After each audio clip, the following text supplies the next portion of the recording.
ప్రణత సూర్యేశ్వరి భారతి భార్గవి శోక వినాశిని రత్నమహే మణిమయ భూషిత కర్ణ విభూషణ శాంతి సమావృతమ హాస్యముఖే రవనిధి దాయిని కలిమల హారిణి కామిత ఫలప్రద హస్తయుతే జయ జయ హే మధుసూదన కామిని వారాహి లక్ష్మీ సదపాలయమా. నేను వారాహి అమ్మవారిని ఎందుకు పలికాను అంటే ఇక్కడ అమ్మవారి నామం ఇవ్వలేదు. లక్ష్మీదేవిలో వారాహి అమ్మవారు కూడా ఒక రూపంగా నేను భావించుకొని నేను అమ్మవారి నామం పలికాను అనమాట. ఓకేనా. తర్వాత ధిమి ధిమి దిన్ ధిమి ధిమి ధిమి దిన్ ధిమి దుంద వినాద సంపూర్ణమహే గుంగుమ గుంగుమ గుంగుమ గుంగుమ శంఖనినాద సువాద్యనుతే వేద పురాణేతిహాస సుపూజిత వైదిక మార్గం ప్రదర్శయతే జయ జయ హే మధుసూదన కామిని సర్వలక్ష్మి సదపాలయమాం అష్టలక్ష్మి సదపాలయమాం. అమ్మవార్లందరికీ కూడా నా నమస్కారము. ఇదిగోండి, నేను అగ్నిదేవుడి ముందు ఉండి వంట చేసుకుంటూ అమ్మవారికి నైవేద్యం వండుకుంటూ నేను చక్కగా ఇక్కడ మీకు పాటలు పాడి వినిపిస్తున్నాను.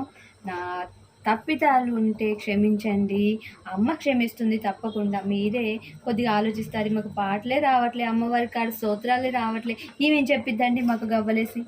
అమ్మ మాట చెప్తాను, నాకేం తెలియదు. ఐఎమ్ జీరో నాలెడ్జ్, అన్నిట్లో జీరో నాలెడ్జ్. ఓకేనా. సరే, శ్రీ లక్ష్మీ కవచం ఉంది ఇక్కడ. ఇది నేను పాడాలంటే నా నాలిక మడత పెట్టేసేయాలన్నమాట కంప్లీట్గా. నాకు అసలు చాలా కష్టం. సరే, నేను పర్వన్నం వండుతున్నానని చెప్పాను కదా, నేను చూపిస్తాను ఉండండి మీకు పర్వన్నం. ఇదిగోండి, నేను లీటర్ పాలు బాగా ఉదయం నుంచి కాగబెట్టి పైన మీగడ నెయ్యి వచ్చేసింది మొత్తము. ఇంకా నేను సపరేట్గా నెయ్యి పోయాల్సిన అవసరం లేదు ఇందులో. నిండుగుండా అన్నమే తీసేస్తానండి. పొద్దున్నే కుక్కర్లో వంట చేసేసి చింతల్లి కోసం పులిహోర చేశాను, నిమ్మకాయ పులిహోర. గణపయ్యకి కూడా నేను ఇవాళ అమ్మకి శివయ్యకి పొద్దునే ముందు వాళ్ళకి బాక్స్ కట్టేయాలి.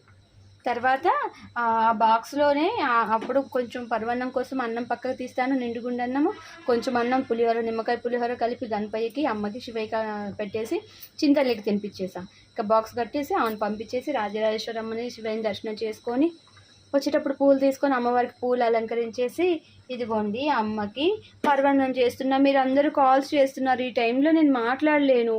అమ్మ దగ్గరికి అవ్వలేనప్పుడు నేను మీకేం చెప్తాను చెప్పండి. శివాని అక్కకి ఏం తెలీదు, అమ్మ దగ్గర కూర్చుంటేనే అక్కకి తెలుస్తాయని అర్థం చేసుకోండి. ఓకేనా. శ్రీ